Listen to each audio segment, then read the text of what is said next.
Okay, well, thank you, Rob.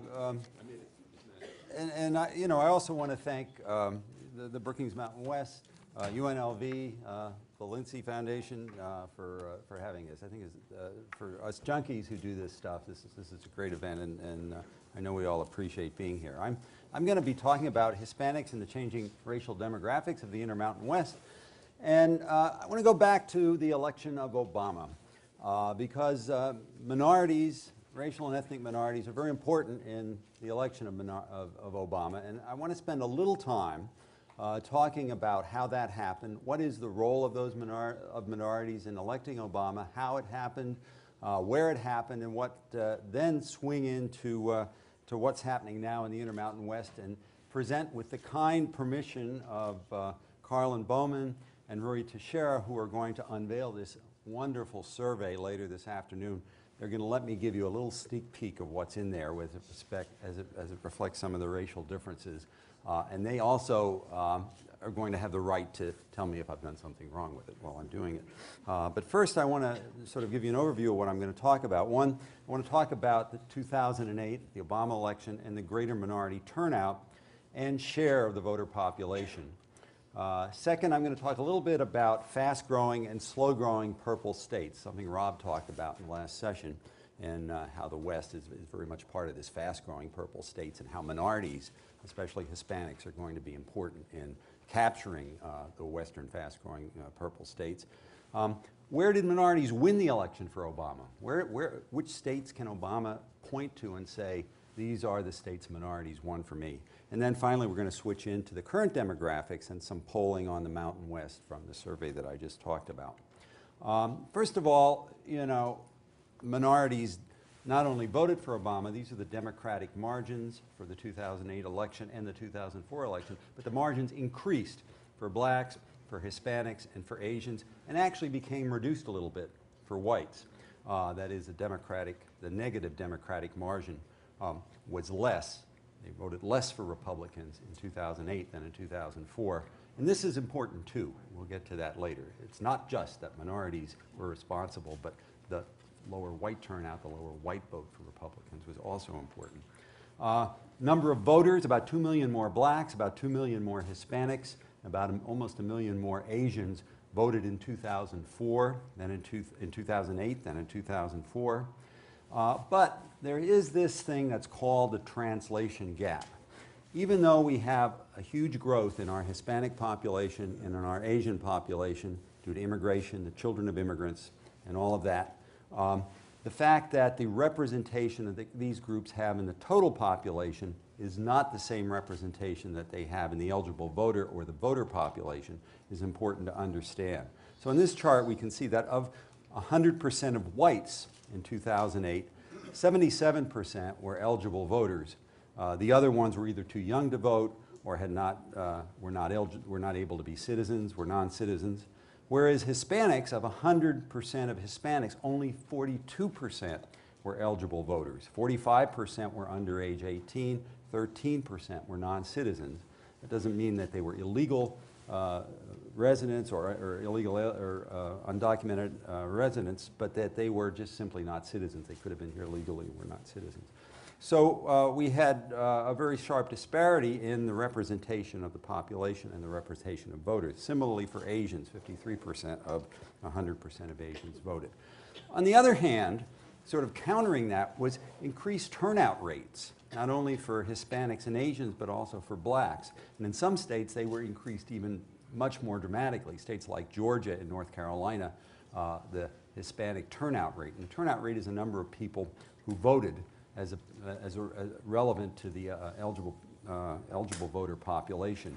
Blacks had a slight decline in turnout rates in 2008 compared to 2004. And if you look at the 18 to 29-year-olds, these are the young people, there's a huge increase in turnout rates for blacks and Hispanics and Asians. It's sort of stayed flat for the 18 to 29 whites. Now, of course, even though there was an increase in the turnout rates, these folks had a lower rate of turnout than the overall population. Still, it was an increase, and it had a lot to do with Obama's victory. So if you look at this, you can see that the growth between 2004 and 2008 in voters for each of these minority groups was higher than the growth for the eligible voters. And that all had to do with the turnout rates that were being generated during that period. Another way to look at this is if you look at the total population in 2004, 68% of the total population was white, went down to 65% in 2008. But on the eligible voters, of course, the white percentage is higher because you have a lower translation. You have the translation gap, and then you generally have a lower turnout, even though the turnout is increased for minorities. And then among voters, about a quarter of all voters in 2008 were minorities in the United States, up from about 21%. Due a lot to these turnout rates. Now this differs when you compare the share of the total population that's Hispanic, say, with the voting population that's Hispanic. It differs by states. States like New Mexico and California that have had a long-standing Hispanic population, that have lived in that several generations living there, many more of them citizens, older than 18 and so forth. The dip between, in case of New Mexico, 47% Hispanics of the total population to 34% of Hispanics of the voting population is not so great as it was in, for example, Arizona, where Hispanics were 32% of the total population, but only 12% of the voting population. States like Arizona and Nevada and a few others have a bigger gap between that representation in the total population and in the lower population. But eventually there'll be a tipping point as many more of the younger people become over age 18 and become citizens, and that's of course the future. But we're talking still about 2008. So I'm going to get to the second theme, and this is the idea of red, blue, and purple states. I've identified 20 purple states in the 2008 election. Now these are states where the voting margin for either McCain or Obama was less than 10, but I threw in 3 others anyway. I threw in New Mexico, Nevada, and Wisconsin just because they seem to be purple states. There's a slight fudge factor, yes.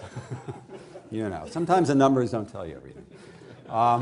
And there's a distinction I also make between fast-growing purple states and slow-growing purple states. The fast-growing purple states are ones that have better than average growth between 2004 and 2008 in their population. And you can see they're all either in the southeast or in the Mountain West. We also include Montana in here. And 6 of those fast-growing purple states went for Obama, 4 went for McCain. On the other hand, there are these slow-growing purple states, and as Rob was telling us earlier, the issues that are going to be important for the fast-growing purple states are going to be different than the ones in the slow-growing purple states, but in fact, 7 of the slow-growing purple states, mostly in the Midwest, went for Obama last time. But what I'm interested in, because we're talking about race and ethnicity, is the importance of the new race and ethnic groups, the growing race and ethnic groups in the fast-growing purple states. So these are pie charts which show the racial profiles of the fast-growing purple states as a group, the slow-growing purple states as a group, the solid blue and the solid red, those were states that went more than 10, that had a margin of more than 10 for either McCain or for solid red or for Obama, solid blue. And you can see the fast-growing states, among those 10 fast-growing purple states, you know, well more than a quarter of the voter population were minorities. Since many of those states are in the South, blacks had 16%, Hispanics had 8.3%. But in the slow-growing purple states, it's 88.5% white, and many of those are older whites. It's a very different kind of electorate than that's going on in the fast-growing purple states. And this shows the growth in the black, the Hispanic, and the Asian and white populations in the fast-growing versus the slow-growing purple states between 2004 and 2008. There's actually a decline in the white population in the slow-growing purple states over this period. So it gives you a sense of the underlying demographics about what's going on here.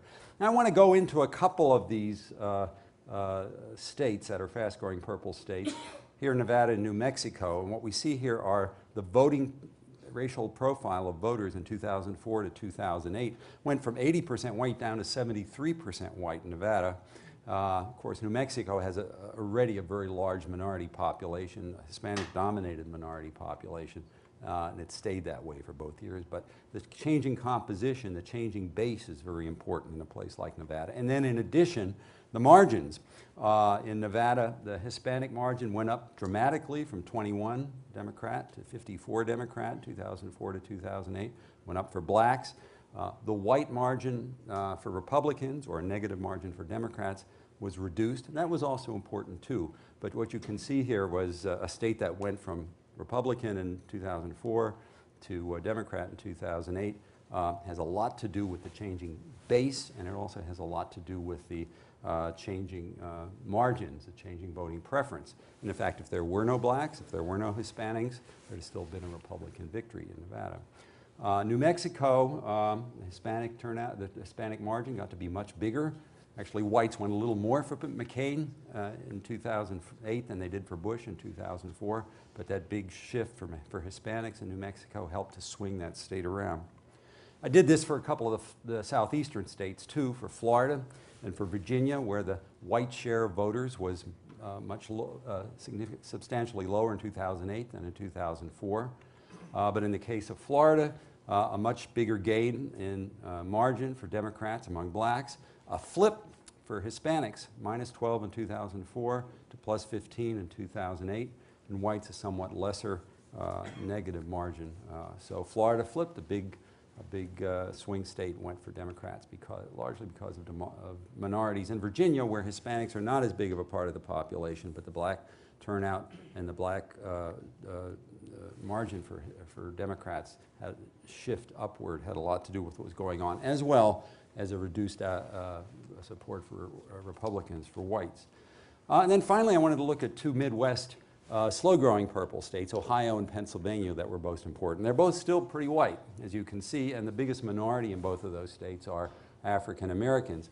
But what was key in both of these states, here in the case of Ohio, is that the big white plurality of the voting population was much less in the column of the Republicans in 2008 than 2004. So the blacks, even though they were a small sliver of the voting age population, were able to, because that very large increase over 2004 to 2008, helped to swing Ohio around. So minorities had a big significance in Ohio, but it was because the whites had sort of pulled in their support for the Republicans, made that minority vote very important. Similar kind of thing in Pennsylvania, where blacks went up from 68 to 90. Hispanics were still pretty heavy and significant Democratic margin. Puerto Rican population is a larger part of the Hispanic population in Pennsylvania.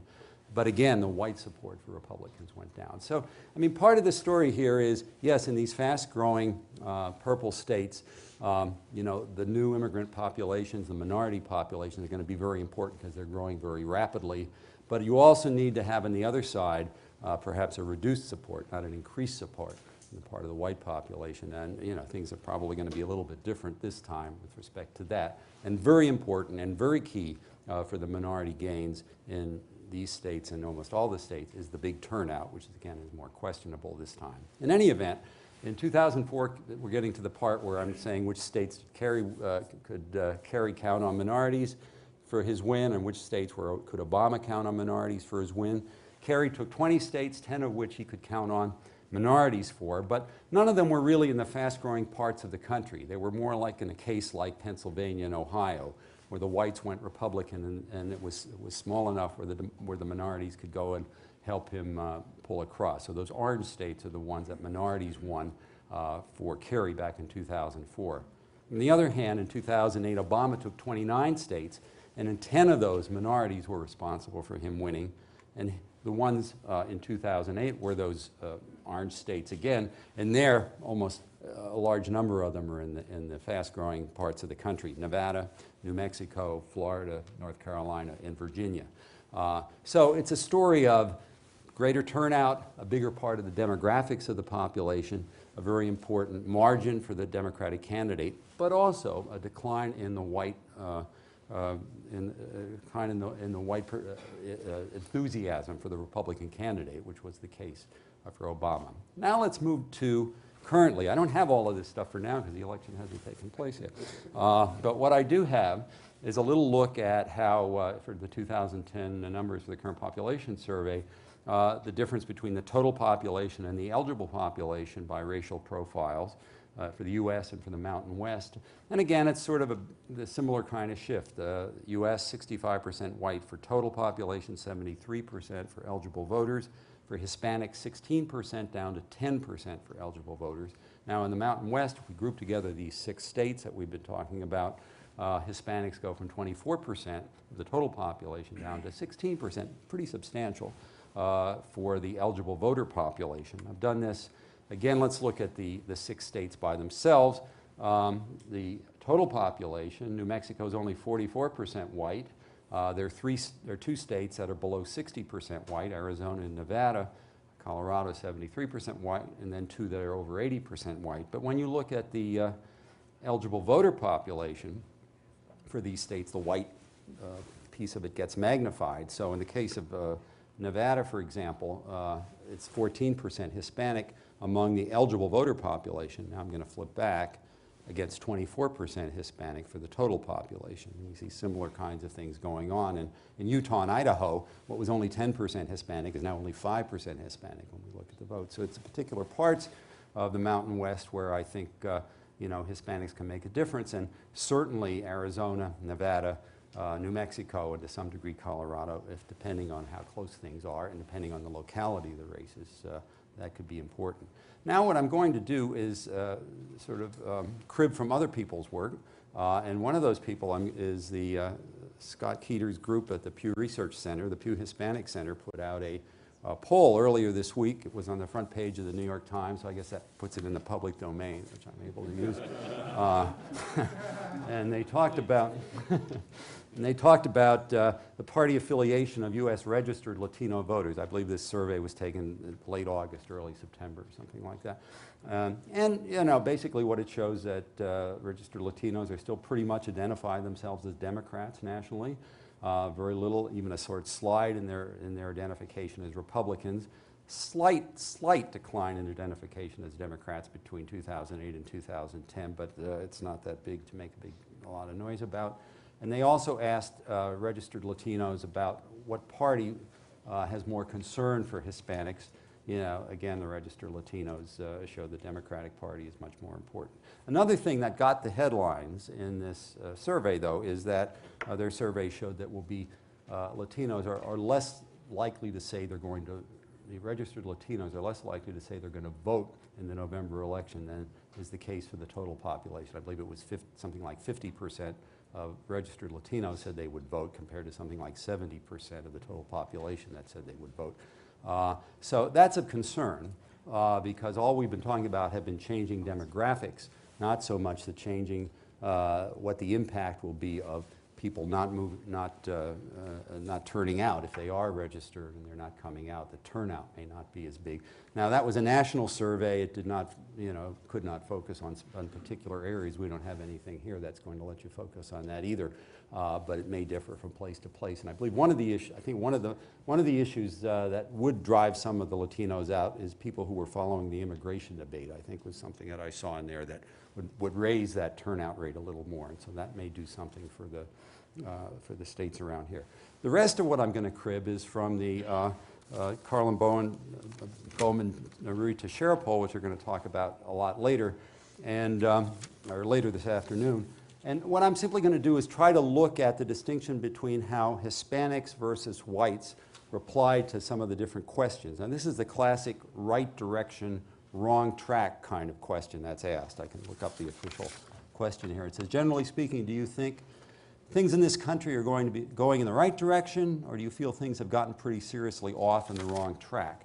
Now, the two left clusters answer that question, how you think they're going in the country. The two right clusters show how things are going in your state. And what's interesting here is that for whites, you can see that red bar, that's what they're saying, wrong track compared to the blue bar, which is a right track. Whites really think things are going in the wrong track, much more so than Hispanics with respect to the country.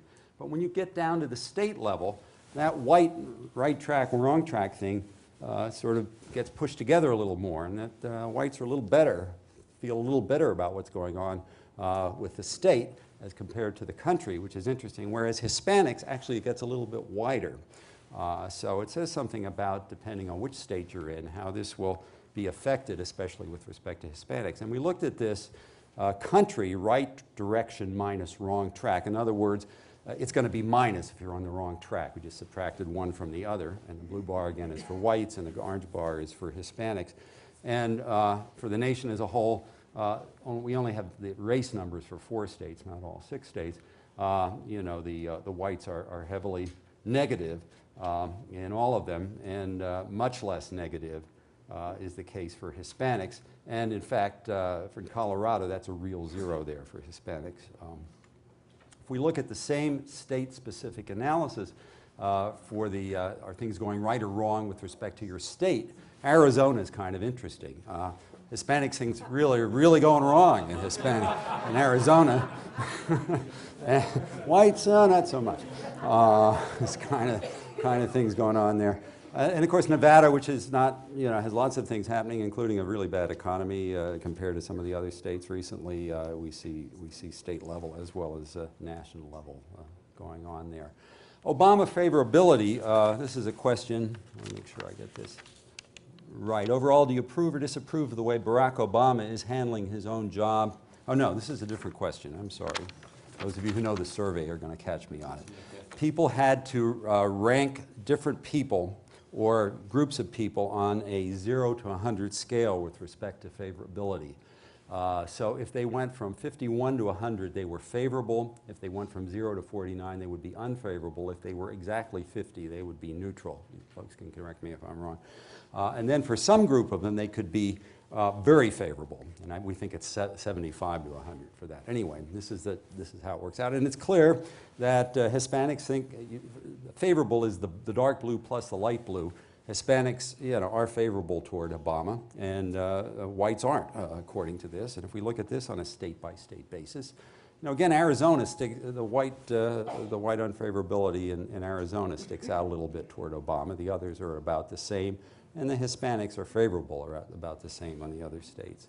The same kind of question was asked about Bush favorability, and it's kind of interesting. Both whites and Hispanics are kind of unfavorable about Bush, although Hispanics more unfavorable than is the case for whites. And then Sarah Palin, another interesting finding, is that both whites and Hispanics are fairly unfavorable about Sarah Palin, although more so for Hispanics and among whites. And Bowman and Teixeira are going to have lots of this stuff, so this is just a tease.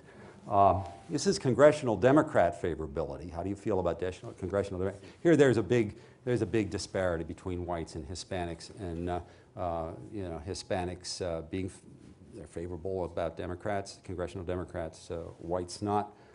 If you look at the state pattern, again, Arizona, not too good about congressional Democrats. Nevada, there's a big split, bigger split. Hispanics are favorable for congressional Democrats, whites similarly unfavorable. Congressional Republican favorability. Now this is kind of interesting. Whites are also unfavorable with respect to Republicans, as are Hispanics. And so when you look at this, they all go down for whites and for Hispanics with respect to the favorability about Republicans in Congress, especially in Colorado, especially in Nevada, not so much in Arizona. And state favorability about Democrats. Again, Hispanics are much more favorable than is the case for whites. And you can see this at the state level. The Hispanics have a positive and whites have a negative, except for Nevada, where it's a negative for Hispanics too, for state Democrats. And then state Republicans, and this is kind of an interesting one. Again, Hispanics a little more unfavorable. That Arizona, the whites are quite favorable about state Republicans, and Arizona, the Hispanics are not. But they kind of got, and in New Mexico, interestingly enough, the Hispanics are more favorable to state Republicans than are whites. So I don't know if that has to do with the gubernatorial candidate there. There's a set of questions that I wanted to compare whites with Hispanics on with respect to issues that they think are important. Let me make sure I get this right, too, from the poll. And it says, below are a list of issues facing our country and local communities on a scale of 0 to 10, with 10 meaning extremely important and 0 meaning not all that important. Please tell me how important it is to you and your elected officials in your state here. Make each of these issues a top priority. This is the percentage of people who said 10 to these particular issues among whites. And you can see number 1 is jobs, economic growth. Number 2 is schools. And then federal government spending, illegal immigrants. The particular issue, the particular statement on illegal immigrants is reducing the flow of illegal immigrants into the U.S. And then crime and drugs for Hispanics, the first two are the same. In fact, they're tied. Jobs and economic growth in schools are tied for Hispanics. Crime and drugs goes from 5th up to 3, and gone are the federal government spending and the immigrants, and in their place are environment and health care for the Hispanic groups. Now, further down, you do see illegal immigrants. I think it's 6 or 7 for Hispanics, but they're quite different with respect to some of these issues. Here's a question about favorability toward the Obama health care plan. Strongly support, oppose, or strongly oppose. And Hispanics are in favor. There's a substantial difference between the two. Whites, 50% opposed, another 11%, 50% strongly opposed, another 11% opposed. But 50% of Hispanics either favor or strongly favor the Obama health care plan. Financial reform. Let's see if I can find the question on this. Give me a second. Okay, I'll be okay. Well, it's a question basically if the federal government did a good job or not with the kind of bailouts. And about the same, a lot closer than the health care between the two, but the Hispanics are a little bit more favorable. Income taxes, are your federal income taxes okay or too low or too high? Surprisingly enough, they're both somewhat similar. Not too much difference between the two. The white is about right, the red is too high. And here we go, the Arizona immigration law. The question is, do you agree with the nature of the state of Arizona's immigration law? Is it about right? Is it not far enough, which is red, or it goes too far, which is blue? Here, as you might expect, the Hispanics, very many of them, 57% say it goes too far. And again, Arizona, a little bit of an outlier there. Hispanics in Arizona really say it goes too far, not so much for whites in Arizona. New Mexico, they're kind of closer to each other than in other states, although not as high as for Hispanics in Arizona. Here's a set of questions where people are asked about what do they think about, should there be more, the same, or less federal involvement on different issues. So this is just, there's a longer question, but the sense of it is, should the federal government be involved in stopping illegal immigration flows? Interestingly enough, both whites and Hispanics, a large majority of them say there should be more federal involvement in this. If you look at it by state, somewhat similar. In New Mexico, it's much higher than for whites and for Hispanics. Deal with illegals here. Should there be more federal involvement? Here again, both whites and Hispanic think there should be more federal involvement. Deal with illegals here in terms of state involvement. Both deal with it, but whites a little more than Hispanics. And here again, we look at the breakdown by states. Whites much more than Hispanics in Arizona. But in New Mexico, they both, at about 70%, which is a large minority state, agree that there ought to be more, need more state involvement in illegal immigration. And then finally, there are general paired questions here. And I just want to read this one. And you either can agree to, about immigrants, as they have for generations, immigrants today continue to enrich our culture and strengthen our economy. That's the strength one. Or immigrants today are a burden on our country because they take our jobs and use government benefits. The people who, this shows the percentage of whites or blacks who strongly agree with one or two of those statements. It's about equal for whites, strength versus burden, much more strength for Hispanics. And then the final one has to do with pathway versus no amnesty, and that is very much an abbreviation for these questions. One of them says, illegal immigrants who have been living and working in the U.S. for years and who do not have a criminal record should be allowed to start on a pathway to citizenship by registering that they are in the country, paying a fine, getting fingerprinted, and learning English, versus there should be no amnesty, social services, or other benefits given to illegal immigrants who have broken the laws in our country by coming here illegally in the first place. And again, there's a much sharper divide with the Hispanic population. But in general, Hispanics are somewhat more inclined to favor Republican congressional candidates, state candidates, much more in favor of Obama, more in favor of the health care plan. Still, I think surprising to me is a big view on the part of Hispanics that they do want to see both state and federal involvement in in immigration reform in some way, although probably taking different measures. So I think there's potential. I think the wild card here is something we don't have in this survey, at least I couldn't find it, is the idea that the Pew Research Center came out with, that Latinos are not going to be able to turn out as much in this election as before. And on the other side of the coin, which we learned from 2008, that whites will turn out a lot stronger, perhaps whites voting for Republicans than was the case in 2008. So I'm going to stop there.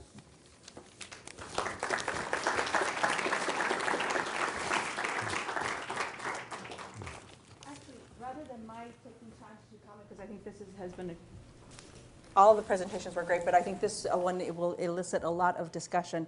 And I was hearing buzzing behind me, so I think a lot of people are already discussing. So why don't we just throw it up for discussion and open it up to Bill to give us more insight into the issues.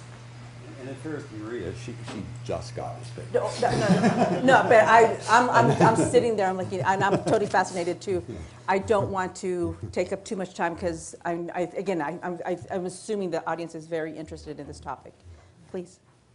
I just want to make a couple of comments. In Nevada, a large concentration of the Latino population is in Clark County, as you probably know. I think that's very significant in light of some of the findings that we heard about earlier today. The other thing is the Democratic Party, I think, still has a sustained effort to register Latinos, including those that are recently naturalized. I think the Republican Party has been fairly slow to reach out to Latino voters, and the immigration issue continues to hamper them somewhat. And the third thing I think that I would point out for Nevada at least is that in Clark County, a large number of Latinos are organized. They belong to unions, and the Culinary Union, Local 226, is I think a very good example. Half the membership is Latino, and we know from a good body of research that makes, living in a union household makes a difference on things like turnout. I don't know how much the economic crisis has affected levels of unionization. I think in the skilled construction trades that's made a difference. But I think in other service sectors that are unionized, that might still have a positive effect on Latino turnout going into 2010. Well, thank you for those observations, because that was a big hole in this presentation, because I think it's the big wild card, as I said. And so that suggests that it'll be more competitive than maybe some of these results might. But in other states, when that's not the issue, then the Latino vote goes into play. Adding on to what he said, I don't know if there's data available either about, because of the slump in the construction trades, how many of the eligible voters in the Hispanic community have left. We don't know those outflow numbers, so I don't think it's as significant as we may think, because they're kind of trapped to stay. There's no jobs for them to go to elsewhere either. I do know think that's an interesting number that also we haven't had a chance to get. We just have anecdotal information, but we don't have hard numbers. So. I do know, as part of some of my other work, that I've been tracking Hispanic population change in different Western states, and it should be no surprise that the growth rates of the Latino population in Nevada have gone down over the last few years. But that perhaps, as you suggest, whether it would affect the union workers and that group of folks as much as the general population, we don't know really. You're right. What is the trajectory on the narrowing the ethnic gap in the difference between the share of the population that's eligible to vote and not eligible to vote? If you look at the Hispanic population and where the increase is coming from, is there a point at which you can see that gap being much smaller with the white population than listed in? How far away is that? Well, it's, we know now the biggest component of growth in the Hispanic population is natural increase, not immigration. And so all those kids that are born here will eventually become citizens. I mean, I haven't done the math to figure out how that's going to be, but certainly in states that have had, like California, where they've had a long history of immigration and now a large part of their Hispanic population is U.S. born, that's going to occur more quickly than perhaps in a state like Nevada. But there's going to be a tipping point. I haven't figured out where that is, and I think that's a general demographic fact of life. The immigration component is now a much smaller part of the change. Yeah, there are people have done projections on that. The gap will narrow in terms of the difference between eligible voters. And the population because of the increased native-born portion of the Hispanic population. There's an estimate along those lines in my paper, Demographic Change in the Future of the Parties, to which I refer you as the actual data point. There you go. Demographic Change in the Future of the Parties. It's on the Center for American Progress website. Does the pace at which the gap narrows accelerate going forward? Accelerate from what it is now? Yeah. I don't know the answer to that question. It's an ongoing process. Whether it picks up, in 2015 and 2020, I don't know. But it's ongoing. I'm sorry, question right there. Yes, is your paper published already? Can we access it? A piece of it is. Okay. I think you should wait until all of it's done and. Well, I think they're going to put the presentations up on the website, yes, at least the- to begin the- with. The PowerPoints. The PowerPoints are available. And the paper we presented earlier today might go up earlier than that. I don't know. I mean, it's kind of up to them. Yep. Because we do have a paper. Everything, as it gets completed, we'll put it up. Luis. Yeah, towards the beginning of your presentation, you were talking about the presidential elections and what states Obama was able to rely on, where the Hispanic vote made a difference. During the primary, I remember there was a lot of speculation about a reluctance within the Hispanic community to vote for an African American. Was that ever verified or studied? I don't have numbers at my finger. I do remember that as well, because when I first, an early version of some of this presentation I gave before the 2008 election, and during those primaries I was speculating, I guess, that the Hispanic vote then often went to Hillary. You folks can tell me who won here in the primary here in Nevada, and what the role of Hispanics were, but that would, to me, was a question mark. I don't know. Someone knows the answer to that question, but I don't. In fact, in the primaries, Hispanics voted 2-1 for Hillary, and then in the general election, they voted 2-1 for Obama, almost exactly. So Yeah, it turned out to be a complete non-event, reluctance of Hispanics to vote for an African American. It just didn't happen. Look, I mean, Bush lost Hispanics by 18 points, and McCain lost them by 36 points. You doubled the margin. I mean, how much reluctance is that? It split my family, though, right down the middle. I'm sorry, yeah, you had a question earlier? No. Oh, I'm sorry. The gentleman. In your look at the eligible voters, it looked like you just did it based on age. Did you account in there for the percentage that have been disenfranchised due to felony convictions, things like that? Due to what? Due to felony convictions? These are simply, on the survey, asked you, are you a citizen and are you 18 and over? That's what I It use. doesn't ask if you're actually eligible to vote for that. I guess not. I don't think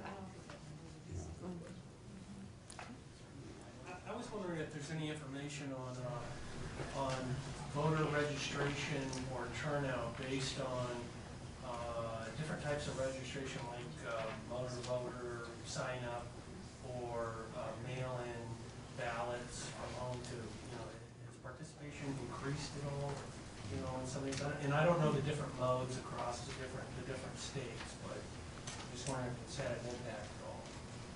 You think it would increase? Especially for his, Yeah, the interesting question is it for Hispanics versus the Right. general population. I don't know the answer to that. If anyone else. One more question?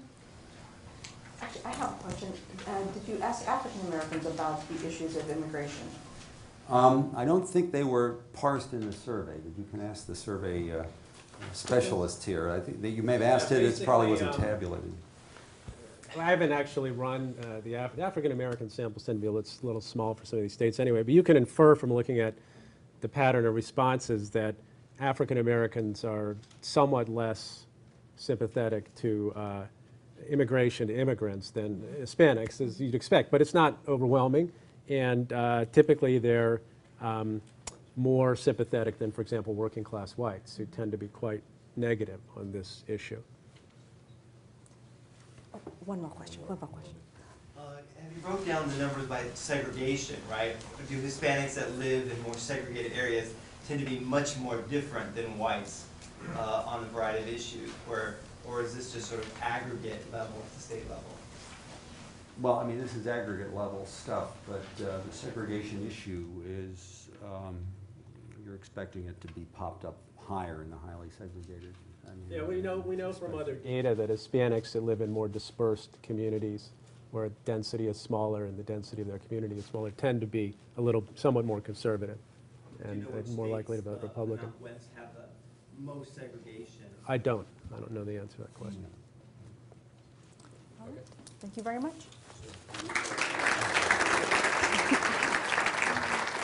Okay.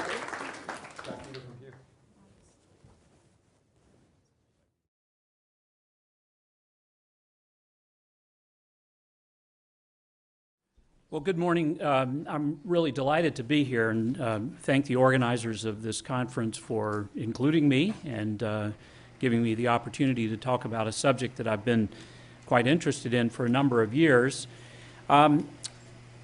It's a truism, of course, that young people are the future, but one looks at a region like this, which has a large minority population, and that the minority population is itself skewed very young.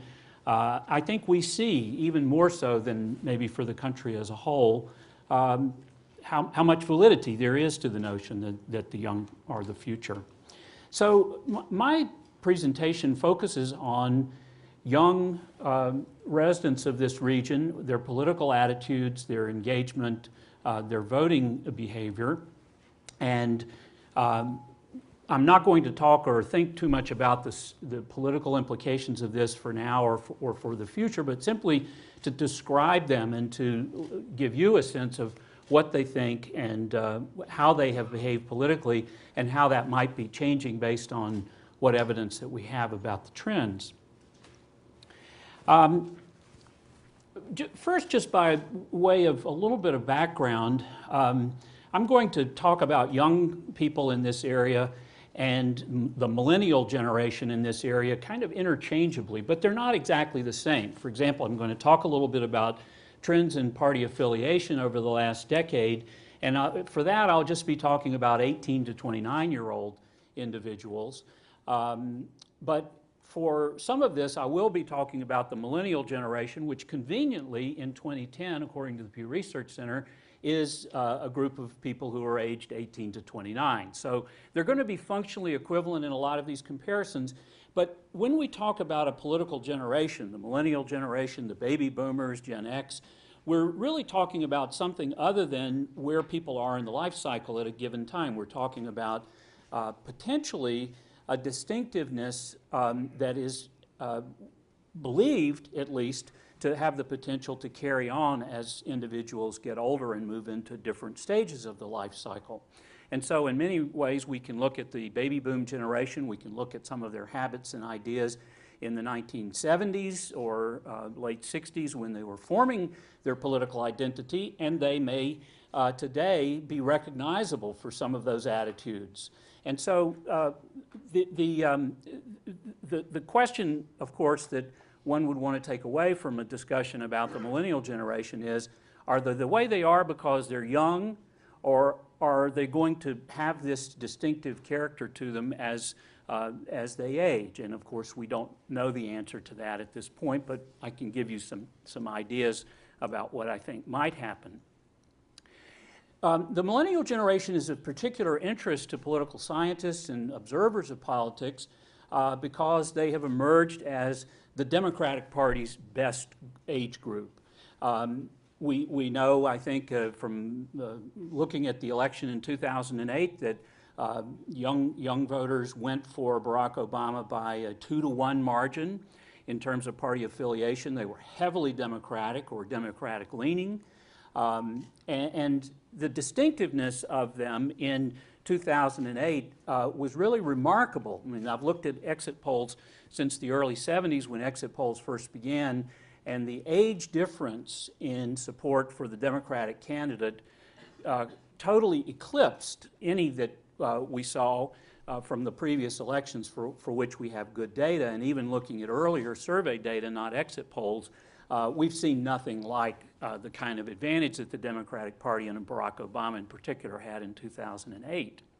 But that does not mean that the Democratic leanings of the millennial generation are all about the cult of personality of Barack Obama. In fact, the tendency for young voters in the country to be more pro-democratic was very clearly seen in 2004. Young voters were John Kerry's best age group. Young voters were the Democratic Party's best age group in the 2006 congressional and senatorial elections.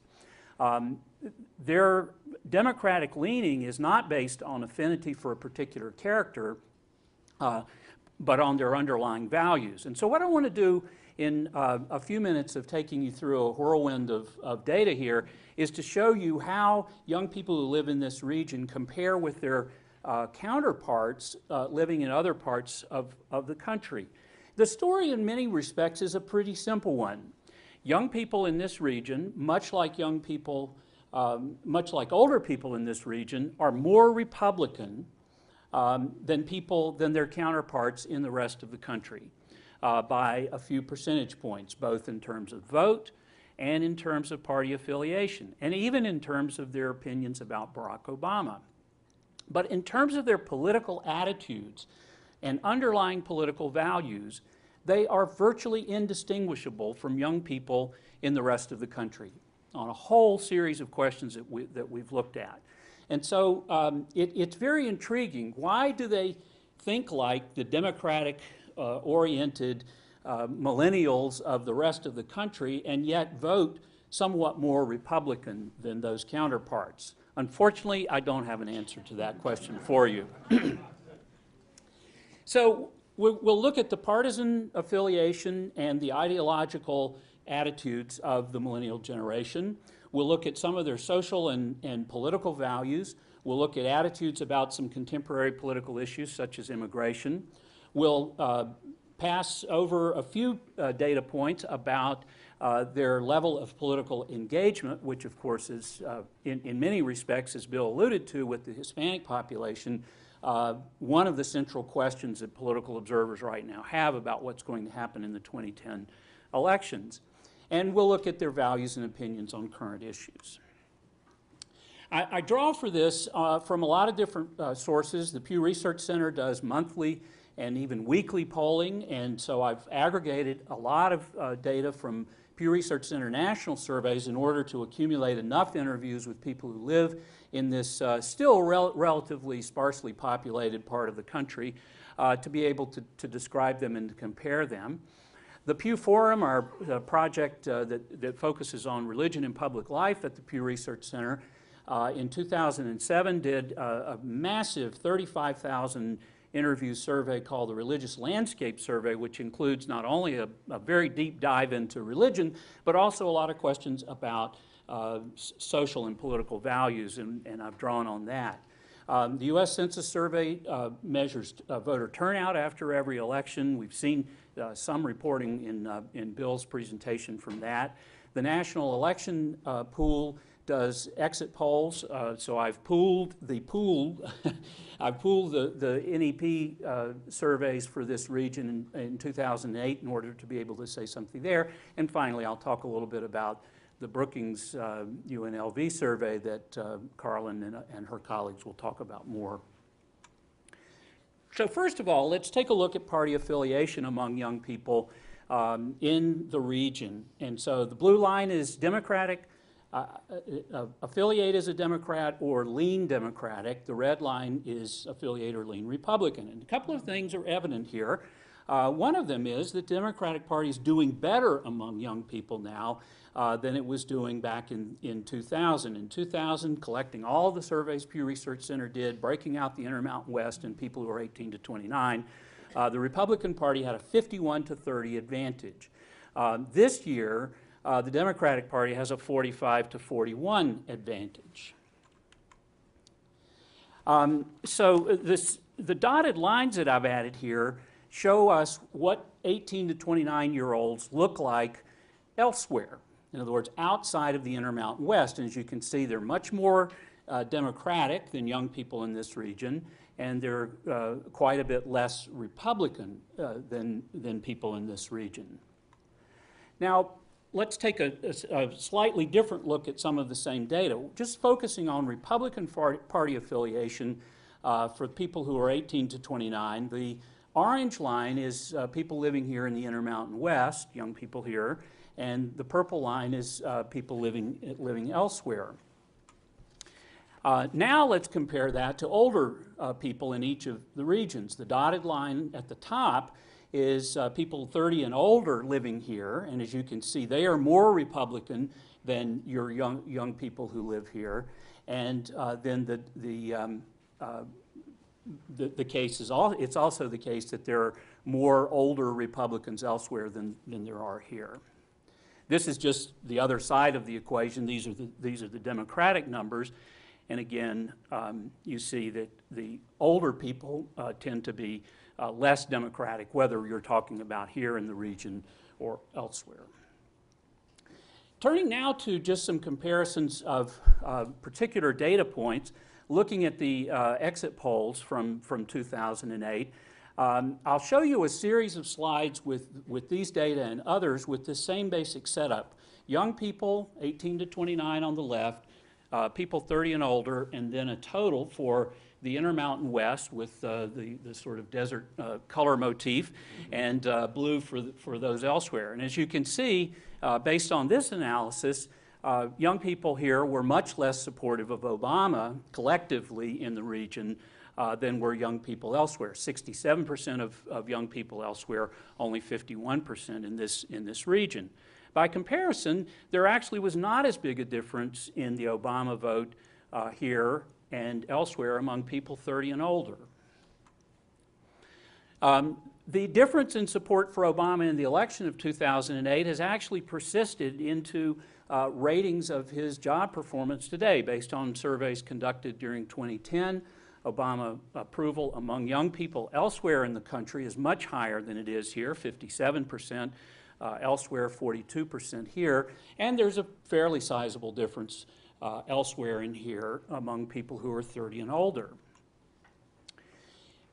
If we step back from the parties and the actors of the moment and just talk about underlying political philosophy, the picture begins to get a little murkier. This is a question that we ask on every Pew Research Center survey. This here I've compiled the last 2 years because these numbers haven't actually changed very much. What percentage of the adults call themselves conservative as opposed to moderate or liberal? Lo and behold, young people in the Intermountain West and young people elsewhere are virtually identical in the percentage calling themselves conservative, 27 here, 28 elsewhere, whereas older people here are a little more likely to call themselves conservative than our older people elsewhere. Looking at the other side of the question, liberal, you get a similar kind of picture. Young people here only 2 points less likely to call themselves liberal than young people elsewhere. Not much difference in terms of those 30 and older. Now, summary attitudes about things like liberalism and conservatism reflect a lot of other considerations, and one of the most important ones is religiosity. So I thought I would take a look at religious commitment, since one of the key things that we've noticed about the millennial generation, and here we are talking about generation, not just young people who might be slow to come to an appreciation for religion, but we are seeing a slow and steady secularization trend among young people generation by generation. The Gen X is less affiliated religiously than the baby boomers less so than the silent generation that they preceded them, and now the millennial generation is also less likely to say that they affiliate with any particular religion, more likely to say they're atheist, agnostic, or just nothing in particular. And young people living in the Intermountain West are even more likely than young people elsewhere in the country to describe themselves as unaffiliated or atheist or agnostic. Fully 1 in 3 young people living in this region describe themselves as religiously unaffiliated. That number is only 26% among young people in the rest of the country. So there is some reluctance to embrace religion among people here, more so even than young people elsewhere in the country. And there's a little bit more of a tendency for older people to be religiously unaffiliated here than elsewhere. I took a look at a couple of categories. I didn't want to focus too much on religion today, but a couple of politically consequential groups, white evangelical Protestants. That's, of course, a very important political constituency, has been a big backbone of the Republican Party in this country. It was very important in 2000, very important in 2004 presidential election. There are very few, relatively speaking, young white evangelicals in this region of the country compared with the rest of the country. For reasons that I think people understand. There are more Catholics here because of the Hispanic population. There are more Mormons in certain parts. But this is one of the political, this is one of the keys to the politics here, or maybe the politics going forward. Interestingly, though, while religious affiliation is not as great, we don't see very much difference in terms of the percentage of young people here and elsewhere who attend religious services on a regular basis. Weekly church attendance, weekly or more often, is lower among young people than older people. You can tell by the height of the two bars on the left and the two bars in the middle, but it isn't significantly different among people who live here or elsewhere, regardless of their age. And I think that may be in part because even though there are more unaffiliated people here, the people who are affiliated may be a little more religiously intense than similarly aged people in other parts of the country. But this, of course, given the connection of religion and politics in this country, can have some implications. Turning to some values related to religion, or moral values, if you want to call them that, there was a question in the Pew Forum Religious Landscape Survey. The government should do more to protect morality in society, as opposed to, I worry about the government getting too involved in this. You actually find young people a little more likely to agree that the government should do more. Of course, we don't know what they're thinking about when you ask them about morality. They may be thinking about, saving the earth or being good to the poor, whereas I think a lot of older people may very well read this question more as gay marriage and abortion and so forth. But again, we don't see much of a difference between young people here and elsewhere in the percentage saying that the government should do more in this area. Similarly, we find that young people in this area, as well as young people elsewhere, are much more accepting of homosexuality. This shows up in lots of different ways in terms of support for gays in the military or same-sex marriage, but no difference really between young people here and young people elsewhere in their agreement with this particular indicator that homosexuality should be accepted as opposed to discouraged by society. One place, though, where young people are not distinctive, a social issue on which they don't stand out, is on abortion. They are divided, just like much of the rest of the country, and much like older adults, and there's no difference between the views on abortion of people who live around here as opposed to people who live in the rest of the country. A few others that we've looked at, again from the Pew Religious Landscape Survey, we find that young people have been significantly more supportive of activist government, significantly less likely to say that government should be cut back. And while you might find that 3-point difference for young people in this region, 29 versus 26, in favoring a smaller government to be noteworthy, it really doesn't have a lot of, it's not big enough to make a whole lot of difference. The 53 to 46 difference that you find among older adults in this region does comport with the voting behavior in a lot of respects, but I think the absence of a bigger difference among young people in this on this question is an interesting one. They're not as reflexively anti-government as a lot of other people in this area. Another question that goes to the issue of the scope of government is what should be done for the poor. 2/3 of young people think the government should do more to help needy Americans. No difference, again, between young people here and elsewhere in the country. On the environment, not much difference between young people here and elsewhere, and more support for environmental protection among young people than among people 30 and older. Even on a question that doesn't really have much to do with what we think of as sort of the scope of government, the best way to ensure peace is through military strength. The alternative was good diplomacy is the best way to ensure peace. You find young people less likely to support military approaches to resolving issues, and no difference between young people living here and elsewhere.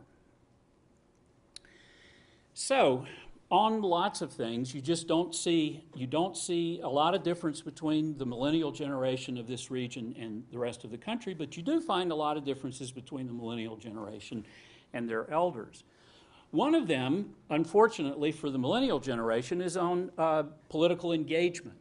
Young people are less likely to follow politics, thus has it ever been. This is not really a generational phenomenon, perhaps as much as it is a life cycle effect, but it certainly undercuts the potential clout that they have, and never more so than in off-year elections when the degree of mobilization is lower. And I think this has a lot to do with the very grim-looking numbers that the Democratic Party has been dealing with, looking at likely voters in the 2010 elections. But, you know, one indicator, how often do you follow what's going on in government and public affairs? Most of the time, some of the time, not very often, not at all. You only find a third of young people elsewhere and 31% in this region saying that they follow it most of the time. It's not quite half, just a little over half of what you find among people 30 and older. Young people are less likely to be registered to vote, and that gap is even bigger when comparing young people here versus elsewhere. And I think that, too, is related to the larger minority population of young people here as opposed to the rest of the country. This takes the state-by-state turnout data, some of which you saw in Bill Fry's presentation, and cuts it slightly different in a different way. Young people are the green bars and 30 and older are the blue bars, and you can see even in 2008, which was a peak for young people's political participation, perhaps compared since 1992 or even going back to 1972, but you still found a very big difference in the percentage of the adult population by age who turned out, 67% for older people, 51% for younger people, and you find gaps of different sizes across the states of the region, with one of the bigger ones, interestingly, being Utah, and that I attribute to the fact that there was very little mobilization effort being made by the Democratic Party in Utah. They just wrote the state off and didn't even attempt to get young people out, whereas the Obama campaign's mobilization elsewhere was really quite phenomenal, and you can see the effects of it in the exit poll questions that ask about whether you'd been contacted by representatives of either of the campaigns. And then finally, just a few items, tidbits, appetizers, whatever you want to call it, from the survey that you'll be hearing more about. Here I've taken a slightly different tack. What I'm showing you here is a sense that there is this very interesting kind of distinctiveness of young people in this region. Now, these slides are all focused on this region. I don't have comparisons of these questions with the rest of the country. And so I'm showing you the total, then the 18 to 29 group in green, and successively older age groups. Young people here, but this is also true elsewhere, are more positive about what's going on in the country. They're not positive, but they're more positive.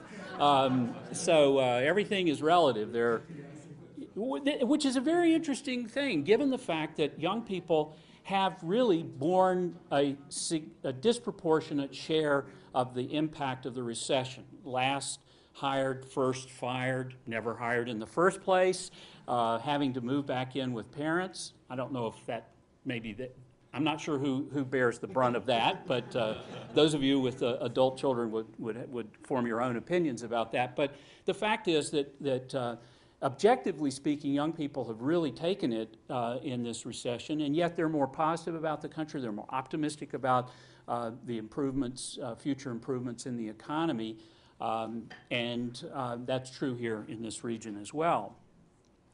On the Arizona immigration law, almost half of young people in this region say that that law goes too far. That's compared with 36% among adults overall. And as you can see, significantly less among older individuals, including only 25% among the oldest age group in the survey.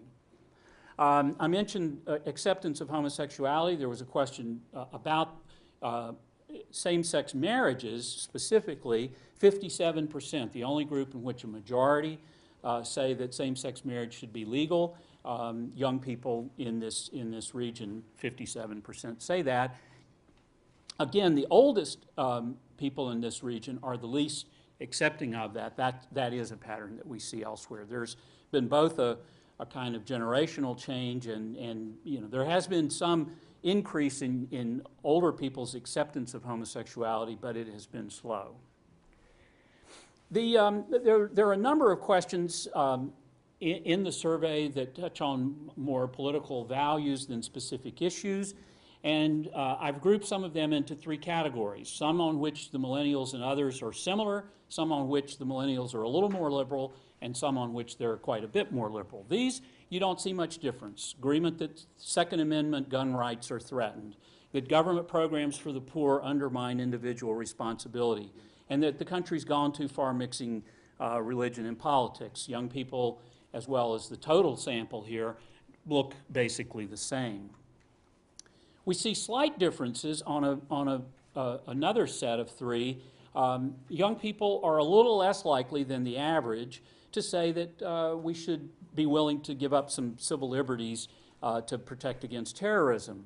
They're a little more likely to believe that minorities lack some of the same opportunities as whites, and they are even less likely to think that women should stay home and take care of the household than is the average, although that's a minority position even among all adults. And then on a few where you find a bigger difference, there is a much larger level of support for cultural institutions, government supporting cultural institutions among young people. There's more support for reducing the income gap between rich or poor, and there's a significantly more positive attitude towards labor unions among young people in this region than among the public as a whole.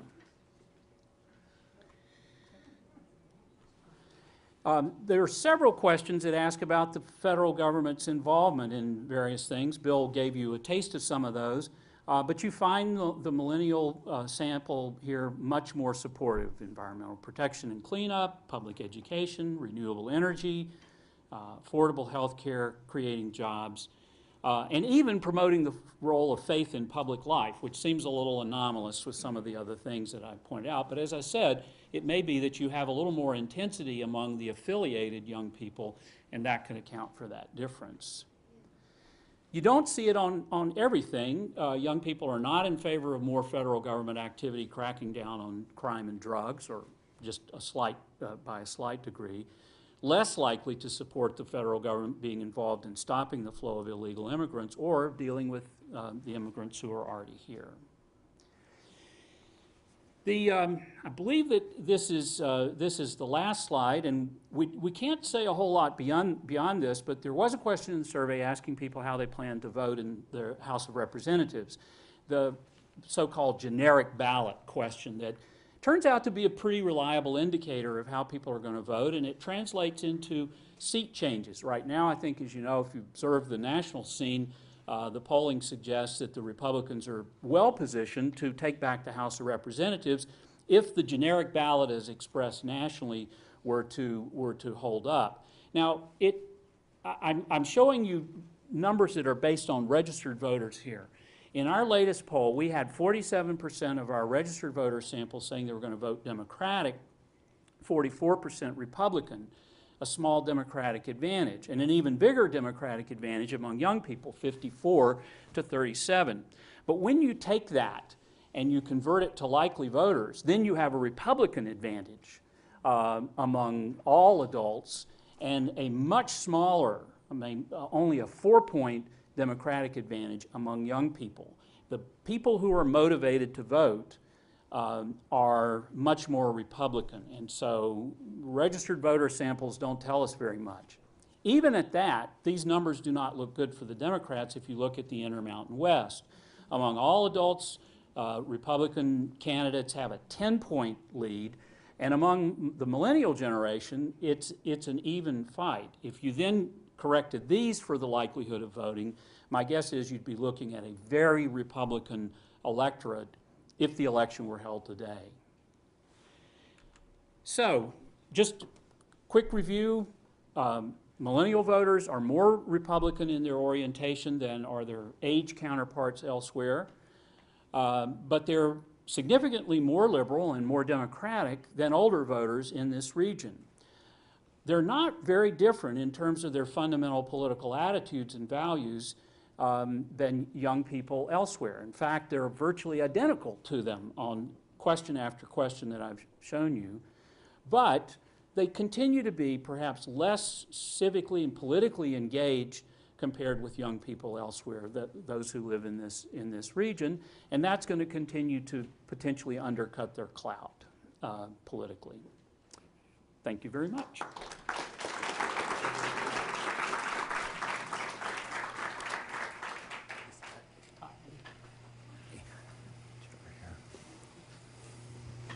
I'll make sure not to take up too much of Scott's time to answer questions. I think one of the things that I find most fascinating about your statistical data on the political landscape and the millennials right now is trying to answer that question that you presented up front, which is there an emerging distinctive generational view that's going to carry forward?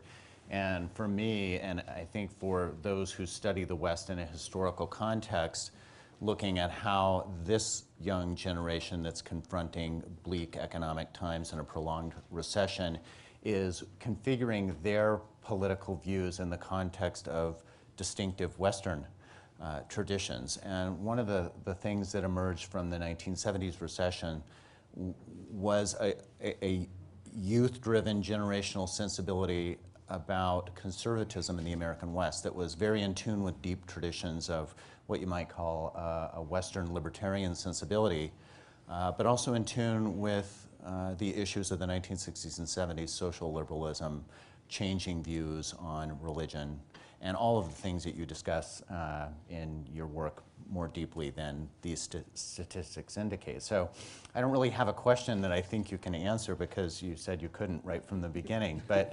I think when you look at some of the statistics about the political leanings of this generation and think about it in comparison to the cohort that is building on regional traditions to generate such support for Tea Party candidates and others, it raises questions about the ability of these millennials in this region to maybe own the regional political traditions in a way that the baby boomers did and forged interesting alliances and created movements like cyber libertarianism and the political sensibility that sparked Silicon Valley and some very successful entrepreneurialism and led some of them into positions of power today. So just an observation about what I find really fascinating about your discussion of an emerging distinctive sensibility. And I don't know if you have thoughts on those deeper traditions. Well, thank you for that framing, because I think that's a great way to think about this. I'm not as steeped in that literature, in those traditions as you are, but it suggests to me a way to take some of the data that I have and kind of reframe it to speak to that. I mean, we've heard in the discussion this morning some ways in which the chain might be broken because you have a much more urban world now. More of the population is urban focused, and so some of the things that made this area distinctive will be less consequential because that was based on a less dense population. The minority element, of course, is a different aspect. Not that minorities who live here couldn't absorb a lot of that culture, but they would express it perhaps in a different way politically. But the more general question of libertarianism among young people is one that has come up a lot, especially given the numbers that I showed you on how supportive they seem to be of strong government in a lot of areas. But one of the things that I don't think is probed in the survey that was done for this conference, and I don't have data on for large enough samples to be able to talk about, is the fact that young people today tend to be not only a little more pro-government, but they're also a little more pro-business than their elders, which makes for a very odd mix. I don't know if they just haven't figured out that they're not supposed to hold those two attitudes at the same time, or if they're genuinely remixing politics in a way that is going to be quite unique. They're less judgmental in some respects. It might suggest the foundation, if that's true for this region, for some kind of new expression of that phenomenon you described to come out.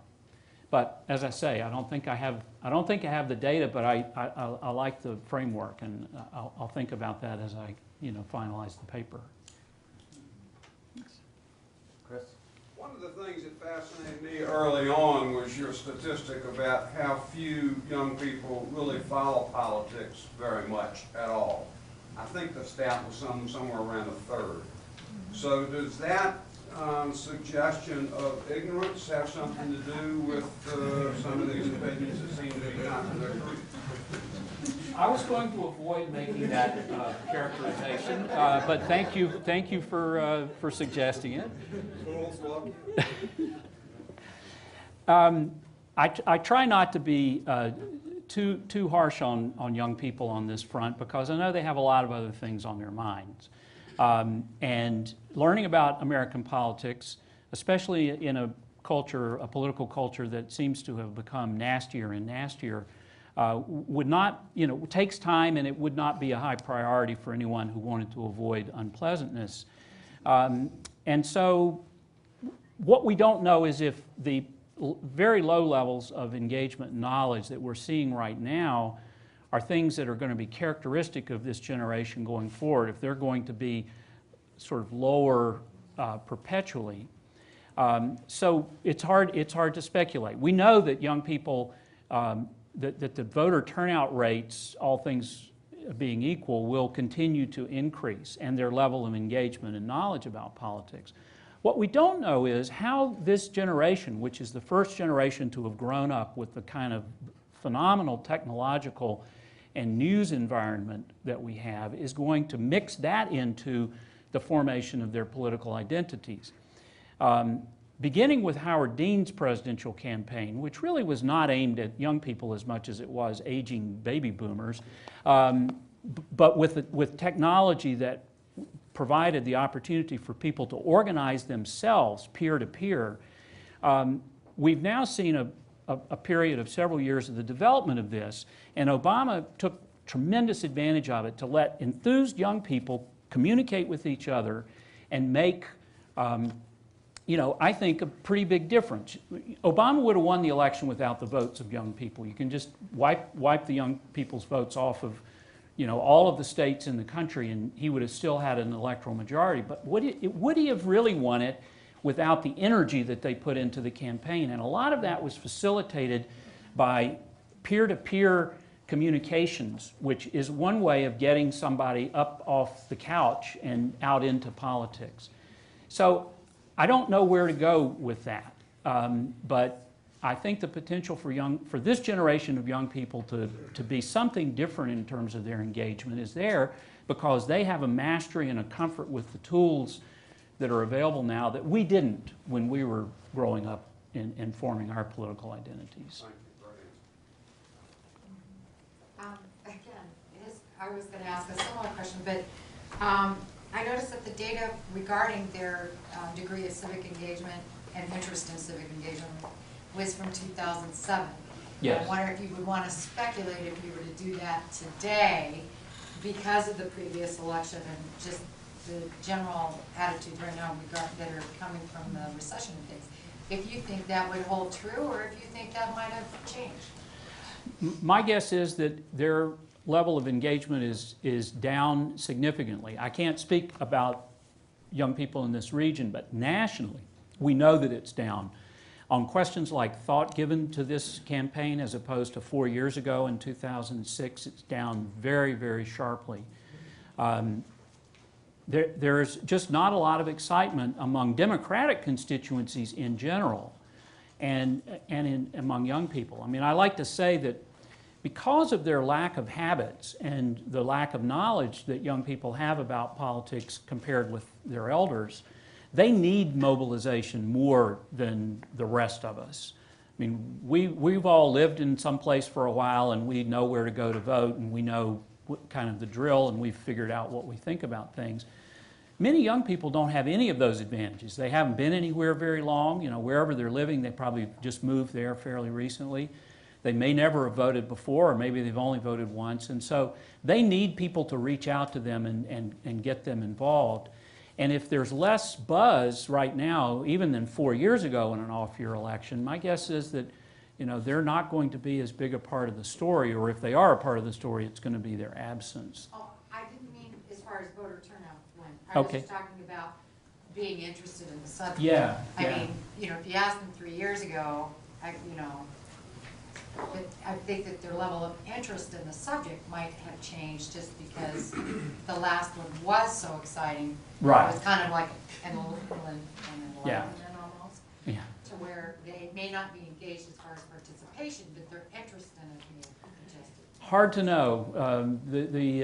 You know, the question of thought given to the campaign and other questions about engagement, we're just not seeing it. I mean, we also ask knowledge questions, just sort of facts, like who's running, but even not even electorally related things, just keeping up with the news. And you know, young people are not doing all that well on those questions. I mean, they're by far the least knowledgeable of all age groups.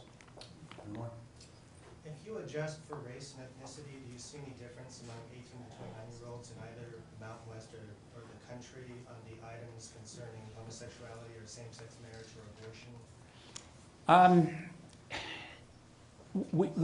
We know that African Americans and Hispanics are somewhat less supportive of homosexuality, tolerance of homosexuality or same-sex marriage.